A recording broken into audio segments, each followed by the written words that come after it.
Masih di Sapa Indonesia Malam, saya Friska Clarissa.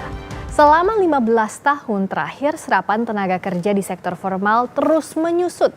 Gen Z atau Gen Z semakin sulit mendapatkan kerja dibanding generasi sebelumnya.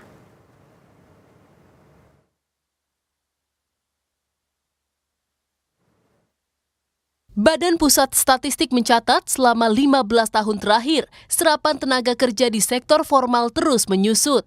Generasi Z semakin sulit mendapatkan kerja di sektor formal dibandingkan generasi sebelumnya. Analisis tim jurnalisme data Kompas terhadap data survei Angkatan Kerja Nasional BPS menunjukkan tren penurunan serapan pekerja sektor formal. Tahun 2009 hingga 2014, serapan tenaga kerja di sektor formal 15,6 juta orang. Jumlah ini turun 8,5 juta orang per 2014 hingga 2019 dan merosot pada 2019 hingga 2024 menjadi 2 juta orang. Hal ini menunjukkan peluang masuk kerja formal di Indonesia semakin sulit, termasuk oleh lulusan fresh graduate. Wakil Menteri Tenaga Kerja RI, Afrian Syahnur menyebut salah satu kendala adalah tenaga kerja belum terserap secara maksimal. Perusahaan itu kan ingin mendapatkan yang terbaik, ya kan? Nah, jadi harus berpengalaman. Nah, oleh karena itu Kementerian Ketenagakerjaan mempunyai atau memfasilitasi program yang memang membuat anak-anak untuk bisa magang.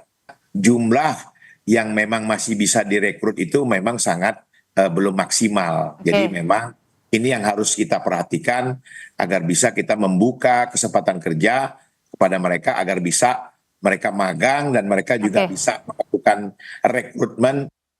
Sosiolog Ida Ruwaida menyebut, merosotnya serapan tenaga kerja di sektor formal tak lepas dari minimnya pasar kerja di era digital. Bergesernya sektor industri padat kerja ke padat modal menyebabkan penciptaan lapangan kerja formal berkurang. Bahwa mereka bisa produktif, maka yang perlu dipertimbangkan adalah apakah pasar kerja itu tersedia gitu, terbuka untuk mereka.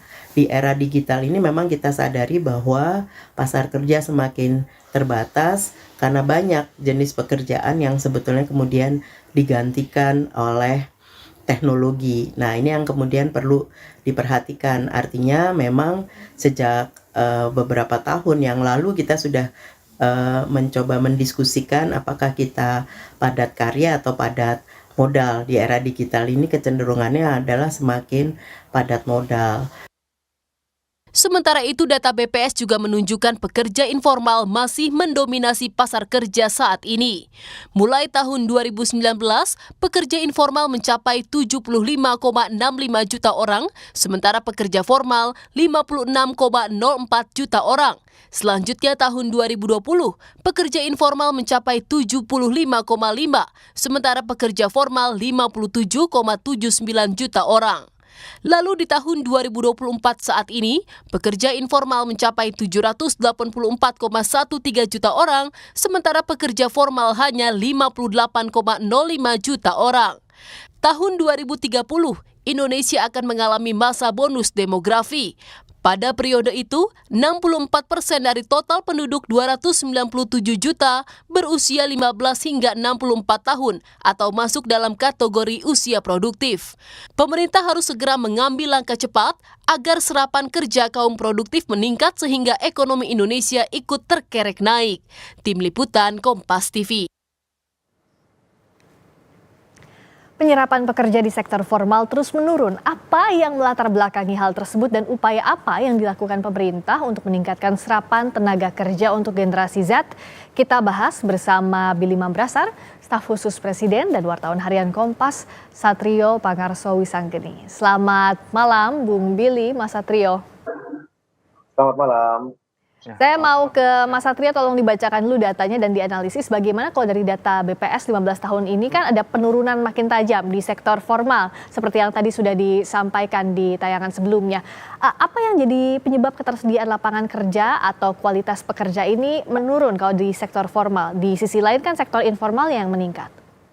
Betul, memang karena sebetulnya seperti juga sempat disampaikan di tayangan berita tadi, memang ada bergeseran ya yang lumayan tajam gitu dari padat modal ke padat karya, dari padat karya ke padat modal selama 15 tahun terakhir.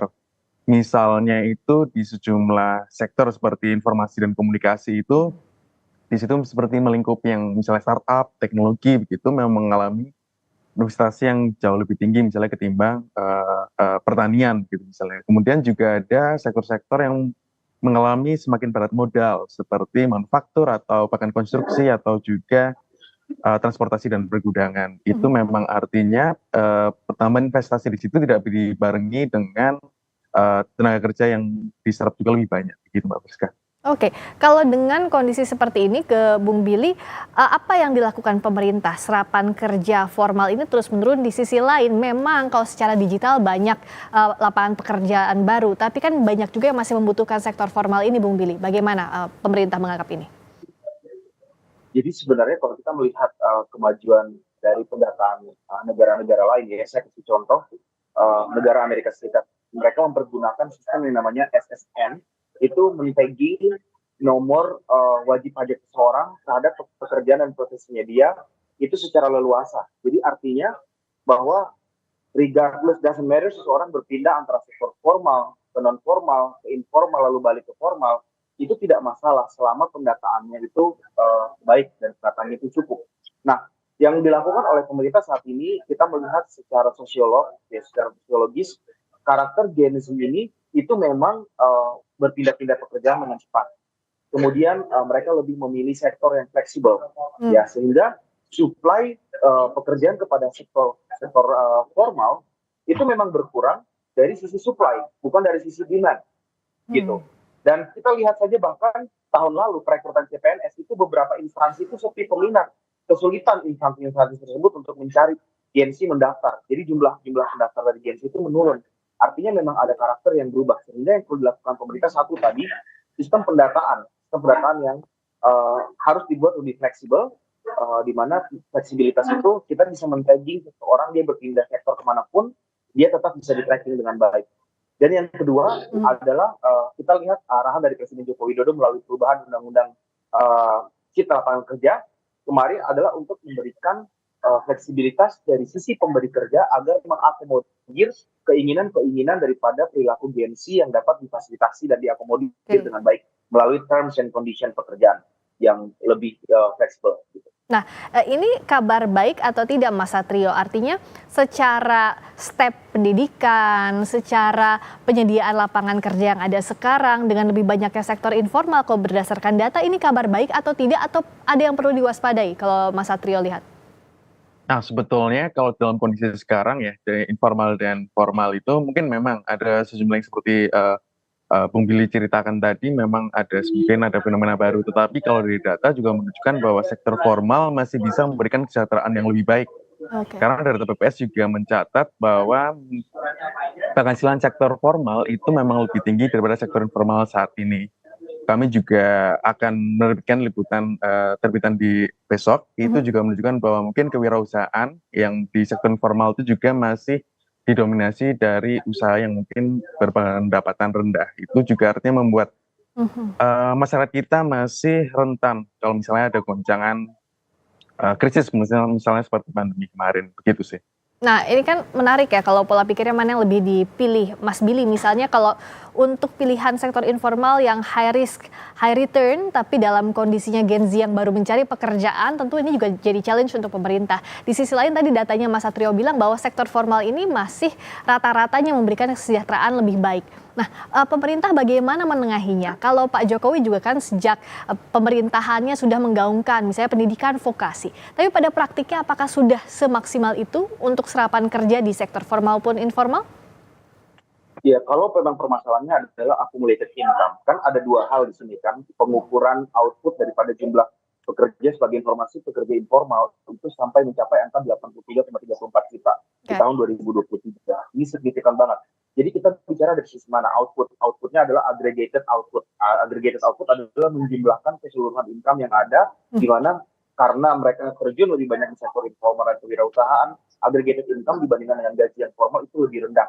Nah, Tetapi kan kita lihat bahwa faktor psikologis, faktor antropologis ya, dan sosiologis daripada generasi muda ini yang lebih menginginkan fleksibilitas tadi itu Yes. tidak bisa kemudian diintervensi memaksa mereka. Maka yang perlu dilakukan adalah program-program social safety net, program-program incentivizing, misalnya melalui kartu prakerja yang sudah menjangkau hingga 17 juta orang, itu adalah untuk mendorong peningkatan skala skill kapasitas agar naik dan mereka bisa menghasilkan yang lebih lagi. Yang kedua adalah kebijakan. Kebijakan itu mewajibkan adanya norma-norma yang mengatur keterlibatan mereka di sektor informal dan non formal pun bisa menghasilkan income yang tinggi. Artinya produktivitas mereka meningkat, sales dan marketing mereka meningkat.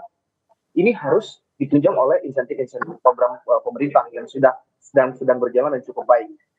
Ya, agak menarik kalau misalnya kita bicara soal Gen Z ini, Ya. Mas Satrio. Jadi untuk jembatannya kalau yang menurut data yang Anda analisis, apa yang bisa jadi jembatan antara yang tadi pemerintah sudah menyiapkan beberapa program pelatihan prakerja misalnya untuk pendidikan vokasi dan juga menjembatani bagaimana Gen Z ini ingin sekali yang lebih fleksibel, suka pada fleksibilitas. Nah, apa yang bisa dilakukan agar klop program antara pemerintah dan keinginan Gen Z dan juga kesejahteraannya ini juga tidak terlalu goyah jikalau ada krisis. Ini yang jadi tantangan besar ya Mas Satrio ya. Betul. Memang sebetulnya untuk sektor formal itu bukan artinya kita sudah mencapai puncak serapan sektor formal juga. Ya. Karena kalau dari data memang kita juga masih belum sepenuhnya pulih gitu. Masih ada scaring effect dari pandemi COVID-19 yang mungkin masih mempengaruhi sektor formal kita di Indonesia begitu. Jadi mungkin sebelum kita mungkin langsung masuk ke dalam bahwa mungkin ada pergeseran besar di Gen Z, mungkin juga perlu dilakukan untuk pemulihan juga sektor formal di Indonesia untuk bisa kembali ke level masa pra-pandemi. Seperti Pak Bahlil juga bilang bahwa mungkin memang sektor padat karya di Indonesia mungkin masih kurang bersaing gitu. Mungkin daya saingnya kurang besar dibandingkan negara-negara tetangga gitu. Jadi mungkin untuk bisa memulihkan ini mungkin ada bisa insentif yang lebih lebih menarik gitu mungkin dari untuk investasi dari luar negeri untuk masuk ke Indonesia.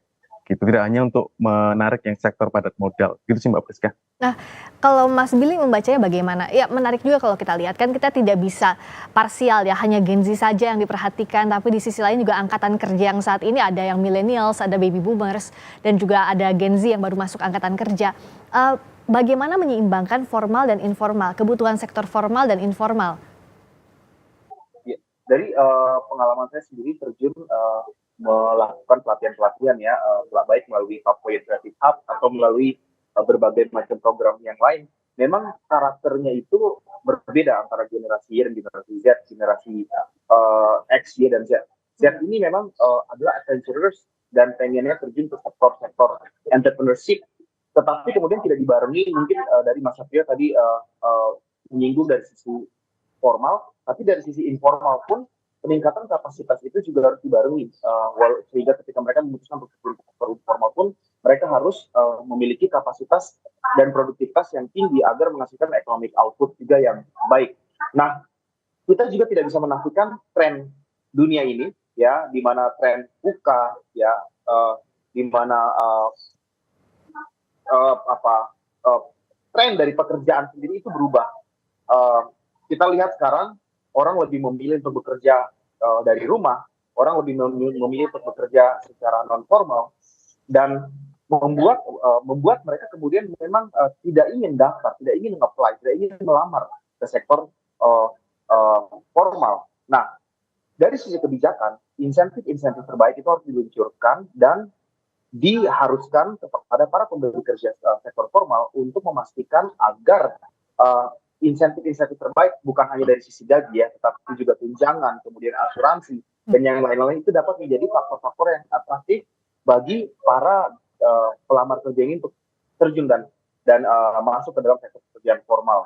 Tetapi juga kita tidak bisa menafikan tren bahwa sektor informal dan non formal akan terus meningkat seperti itu ke depan. Oke, kalau Mas Satrio dan juga kita bicara soal kondisi Gen Z, sekarang juga tidak semuanya merata. Artinya ada yang mungkin menengah ke atas punya akses yang baik untuk pekerjaan sektor informal, bisa fleksibel.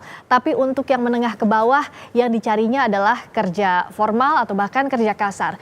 Apa yang bisa dibaca Mas Satrio yang bisa dilakukan karena beda juga perlakuannya tentu dengan tingkat atau strata ekonomi dengan kondisi hari ini? Tentu, betul.